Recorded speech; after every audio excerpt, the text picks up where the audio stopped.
Not exactly. Hello everyone, AMHarbinger here, and I was thoroughly happy with the first episode of Fate of Atlantis Fields of Elysium despite the negative criticism of people assuming I was paid by Ubisoft.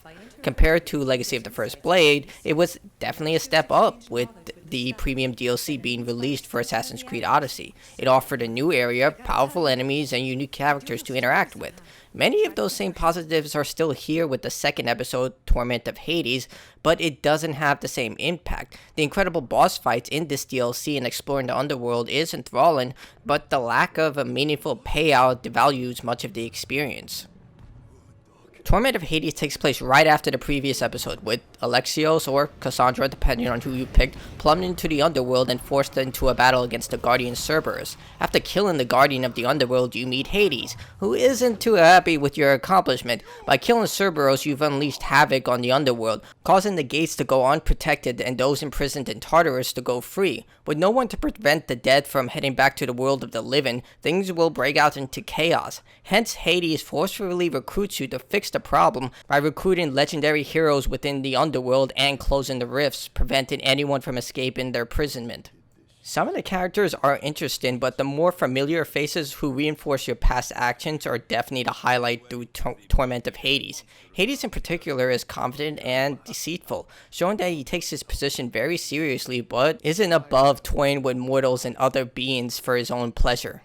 The DLC does attempt to add profound choices, with the exception of one. None of them are truly serious.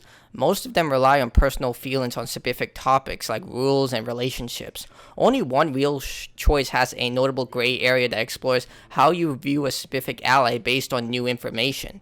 For those hoping to dive right into the DLC, Ubisoft has included a shortcut that allows you to explore Torment of Hades with a fresh character that makes the experience pretty easy. However, it does disable achievements, and it also makes predetermined decisions based on your story requirements. For example, there are characters you will interact with that will have different dialogue based on how you would have interacted with them in the core story, meaning that this DLC will feel profoundly less impactful if you just dive into the DLC while completing the core story. So I highly recommend that you complete the core story before diving into Torment of Hades.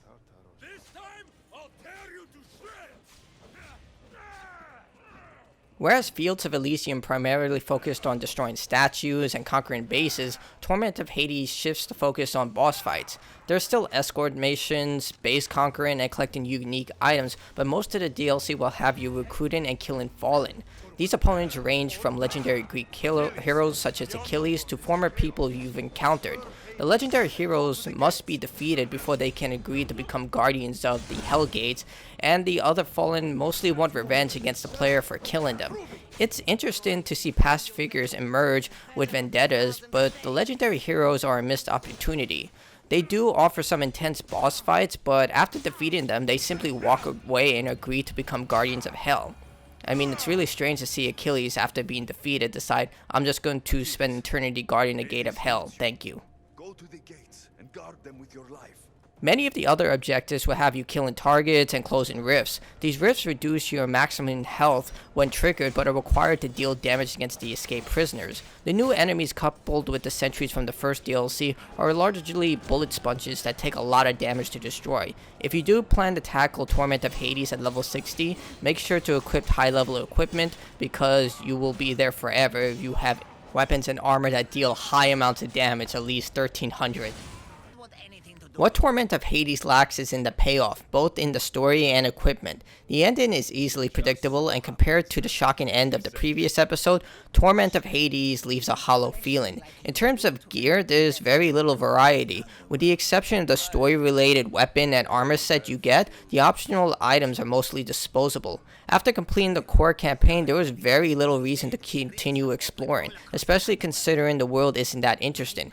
It has that brimstone look coupled with deadly pools of sulfur and hellhounds, but it's nothing that we haven't seen in other Underworld concepts before. With the exception of one room where you fight a legendary hero, none of the areas stood out. This one had Cyclops bodies everywhere, a well-decorated room. It was fantastic, but you only use it for one battle and then it's just tossed to the side.